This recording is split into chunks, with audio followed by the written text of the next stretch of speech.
Welcome to Lessons in Leadership. I'm Steve Adubato with the talented Mary Gamba.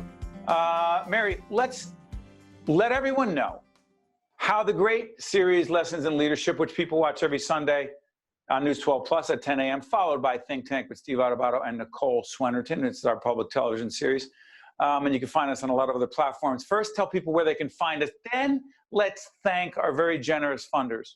So much great information to share. So if you're watching us right now on News 12 Plus, thanks for joining us. And you can also find us on Spotify, on Google Podcasts, and on Apple Podcasts.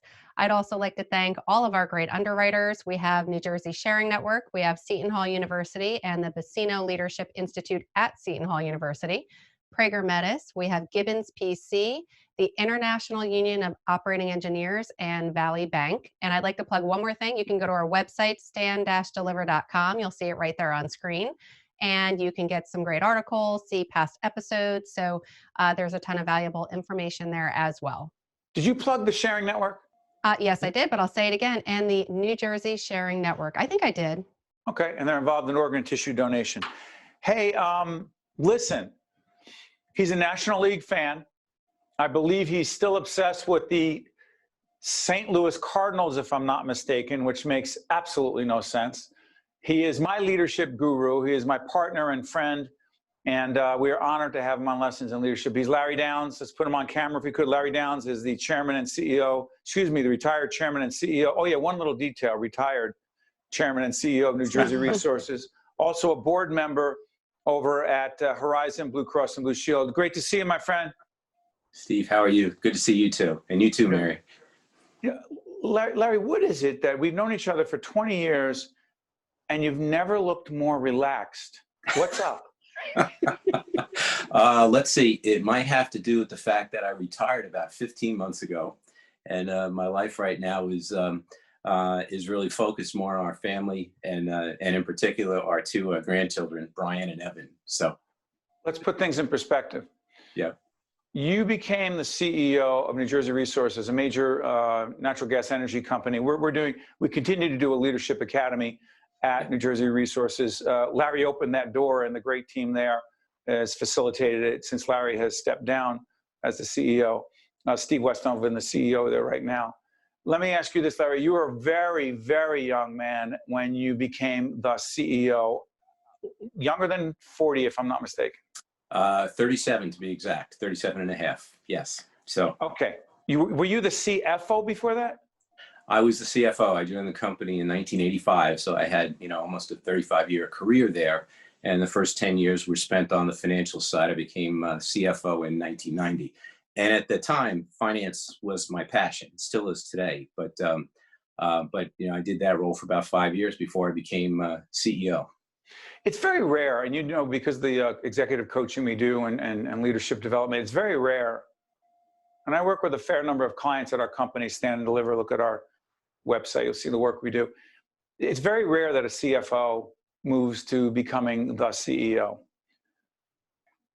A, how difficult was the transition? B, let's talk about why you had to move from being largely a numbers leader to a strategical, tactical, practical, innovative. Worlds apart, the jobs? Worlds apart, but your initial point is right on, because in my role as CFO, now remember that's more than 25 years ago now, and the world was a very different place, and finance was, quite frankly, a different place from where we are today. But my experience had been, numbers, investor relations, all of that. And when I became CEO, and it was on, it's a long story that's interesting to probably only me, but there wasn't a long period of time to get ready for it. I became CEO of our main subsidiary on March 8th, 1995, and 4 days later, our CEO at the time retired. He resigned for another position, and I ended up with the job. So great story now, scary at the time. How scary? Well, remember, the financial background is you're used to seeing the world through numbers and plans and budgets and investors and all of that. And I realized very quickly that that was a very narrow slice of the world. And so I immediately went out spending time in the field, talking on the phones with our CSRs and our meter readers. Customer service reps? Customer service reps, sorry about that.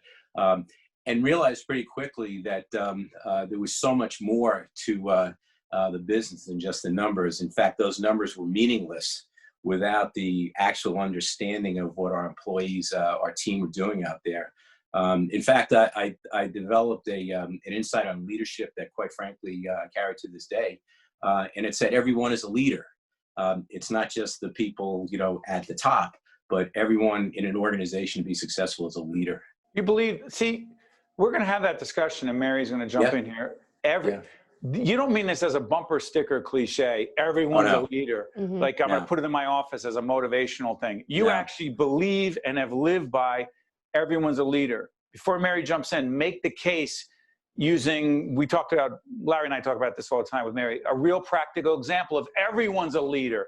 Because I always argue, Larry, aren't there just some doers? Aren't there just people who wait to be told what to do? And they're good managers, they're good executors, but are they really leaders? Go ahead, Larry. The answer is yes, they're leaders. And I'll give you an example. As I said to you in the beginning of my career, I made sure that I was getting out in the field. And so one of the things that I never forgot was actually about 6 weeks. It was Memorial Day weekend of 1995. And I was out with our meter readers, okay? And I'm watching what they do. And at the time, their quota was 300 meter reads a day, okay? So they decided it would be interesting to see the new CEO read some meters. My performance tracked to about 47, okay? Wow.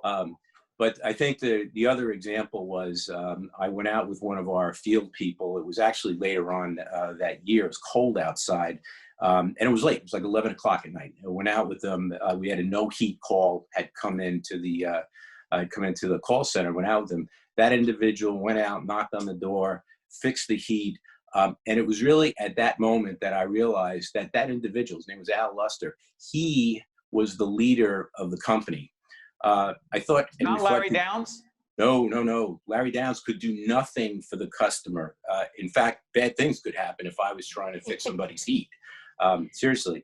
But when I started to think more deeply about that, as I spent more time with employees, with our CSRs, who have the customer service reps, who are, just so special, our meter readers at every level of the organization, not only in operations, but also in accounting and all of those areas. I found out that leadership is a much broader concept, because the way those individuals perform and the way they perform to this day is really the difference between success and failure. And that if you looked at the list, the numbers are at the bottom of the list. The numbers are only a reflection of what every individual in the organization does. And that's what leadership is all about. Wow. And I want to make one other quick point. Sure. Is as I began to carry that message out, that everyone is a leader. Oh yeah, there was cynicism about that at first. There was like, I'm a leader, and yeah, you are a leader. And as I continued to pursue that, people began to think differently about themselves and the role in the organization. So to answer your initial question, yes, I believe strongly that everyone is a leader. But you have to, Mary, jump in here. Don't you have to create a culture, Mary? Yeah. Where, this is so interesting. Larry had 20-something years, whatever it was, to do what he did together with others at the company, to create a culture. Culture, what's the expression that Drucker had? Culture eats strategy for breakfast every day, whatever, okay. So culture. Larry and his team worked to create a culture where everyone was expected to be a leader. I've said to Mary, we have great managers, great executors, great producers. They're talented. But there are times I ask myself, have I created a culture? And I'm not going to make this about myself because I know I'm not alone. Have I created a culture, and Mary's going to jump in and share this, where too many times our people wait for Steve to, and we have a small organization, hey, Steve will come up with a new idea, new innovation. Most of them stink, but some of them are pretty good. And then we'll execute. We'll get it done. Mm-hmm. And I said, Mary, I want a leadership, innovative culture. And she said, well, you can want that, but for a long time, you've been the chief innovation officer and you've glommed a lot of that up. Mary, jump in, and then Larry, come back. Sure thing. And it's funny, Steve, because you had said, oh, Larry in the 20 some odd years, and I believe you were probably referring to the 20 some odd years that he was CEO, that he created that culture. I'd like to argue that it was probably the 35 years that he was with the organization because, and Larry, you can correct me if I'm wrong. I'd like to believe that, when you started there at New Jersey Resources, you saw yourself as a leader, and that's part of, who you became later on, and then you created that culture. But how do you get, as going back to Steve's point, how do you get others in the organization? I know you said there was some cynicism and some people said, well, I'm just a meter reader. I'm the person that picks up the phone. And how could I really make a difference? How do you get buy-in from those people? Because I do think that's some of the hardest things, as Steve said, that we even face here at our small organization is people don't see themselves as, hey, I'm going to be the idea guy. I'm just the doer guy or girl. And how do you get We have an all-women team, except for our great team behind the scenes with Frank, Elvin, Scarlett, and Sylvester. But they're all women. They're all women, and they'll say that leadership's not in my job description.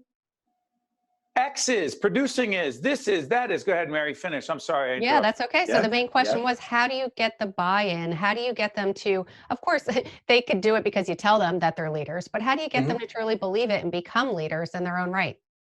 Well, let me be candid with you. I mean, it's a great story, 25 years ago. It's a great story to tell now. But the reality is, right off the bat, it was an abject failure because of what you just stated. We went to work on trying to create the best vision and mission and all of that, and it failed.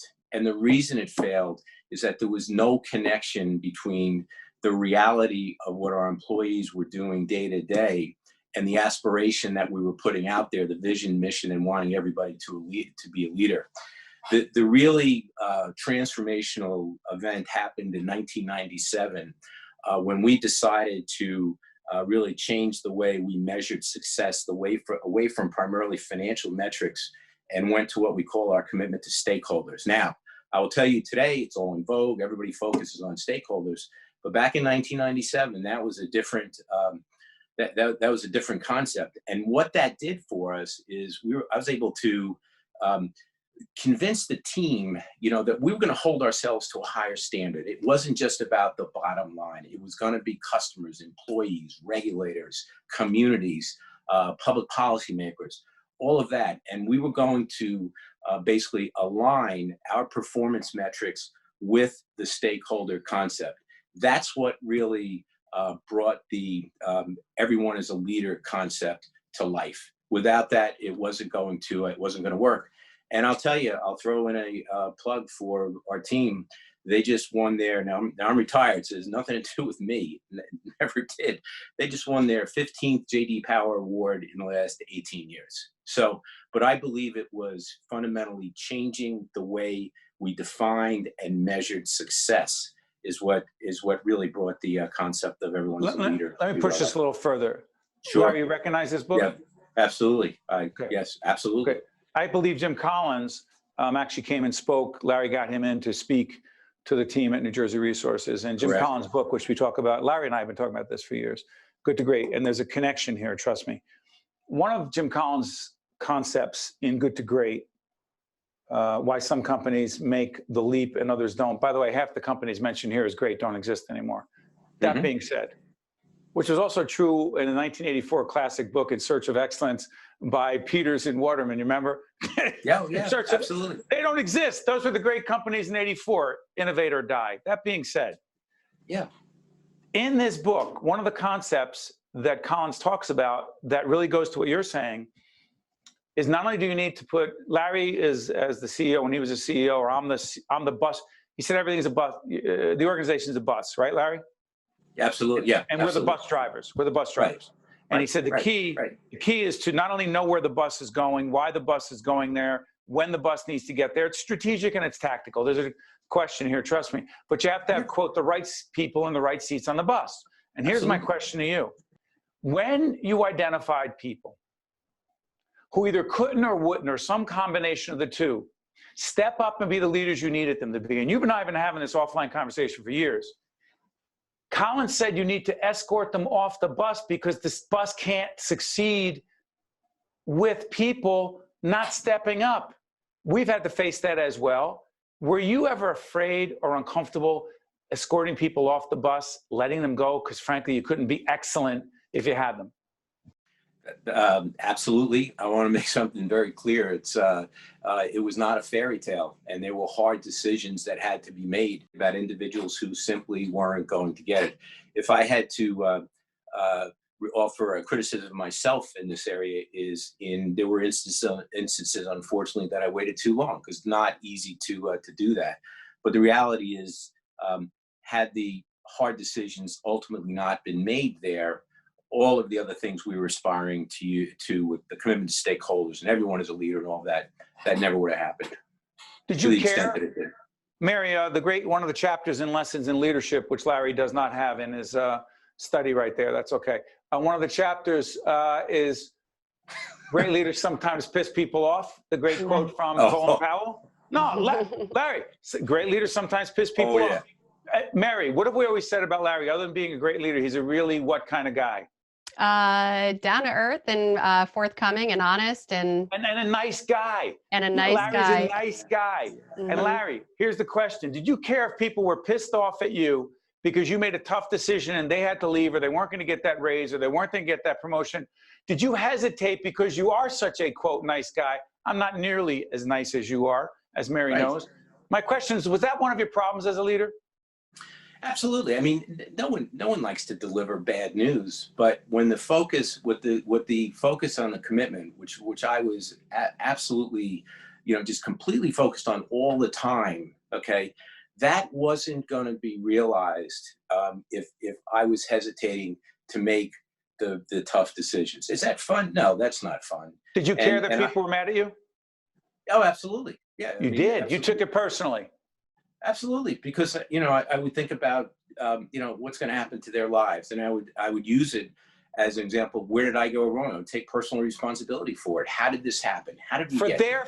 Wait a minute, for their failure, you take responsibility? Absolutely. They screwed up, not you.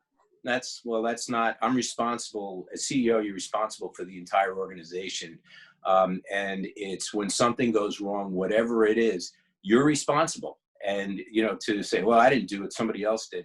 That's not leadership. That's being a phony, quite frankly. Mary, all yours. Oh, thank you, Steve. And one thing, Larry, that we've talked a lot about over the years is sustainability, and not just in, the world and globally, but also sustainability and leadership. Can you talk a little bit about that? I know you have a very succinct viewpoint on what that means, your 4 pillars to sustainability. Talk a little bit about that and what that means. Well, basically, starting with that high-level concept of everyone is a leader, then you really have to bring that down into the organization. One of the ways we did that was every one of our metrics tied back to one of the commitment to stakeholders, which was tied to the everyone is a leader. But there also needed to be a concept that tied it all together, and so we matched our everyone is a leader with the very simple definition of leadership, that leadership is about learning, teaching, and sharing. And going back to the thought of everyone being a leader, everyone has experiences that they can be used for learning purposes. They can use it to teach others, and sharing is the glue that brings that together. And I would say, when I would go to employee meetings, do me a favor, learn one new fact about the company every single day and share that with somebody around you. When I first came to the company, I was completely overwhelmed with the information. I was 27 years old at the time. And I said to myself, I was going to learn one new fact about the company every single day. That's where that concept first came to me. But engaging people with one another and creating a culture where sharing is encouraged, that's really what was going to drive the leadership. And it could be anything. I learned more from meter readers, the CSRs, the field people, about what the business was ultimately all about in a way that I could never learn in a conference room or at a board meeting, or reading a financial statement. One of the things about Larry Downs, by the way, Steve Adubato, Mary Gamba, Lessons in Leadership with our good friend and colleague and mentor of mine for many years, Larry Downs, who is the, quote, retired chairman and CEO of New Jersey Resources. Larry, you've always been big on giving back, being a good corporate citizen, not just some rhetoric for you. You've lived it. You were the head of the New Jersey Economic Development Authority. You're involved in so many state initiatives as a volunteer. Higher ed, my God, he was involved in higher ed restructuring. But real quick, give me 30 seconds on, is it the Mercy Center? It's the Mercy Center in Asbury Park, yes. Yes. What is it and why do you care? Well, basically, the Mercy Center, run by the Sisters of Mercy, they're serving the poor in Asbury Park. They operate a school, the Sisters Academy, and after I retired, I had done enough kind of the kind of corporate stuff, and I wanted to get involved directly with helping the poor, and that's what I'm trying to do right now, and go beyond just writing a check or something like that. The work that they do, that the sisters do, and the volunteers do, though, is absolutely inspiring.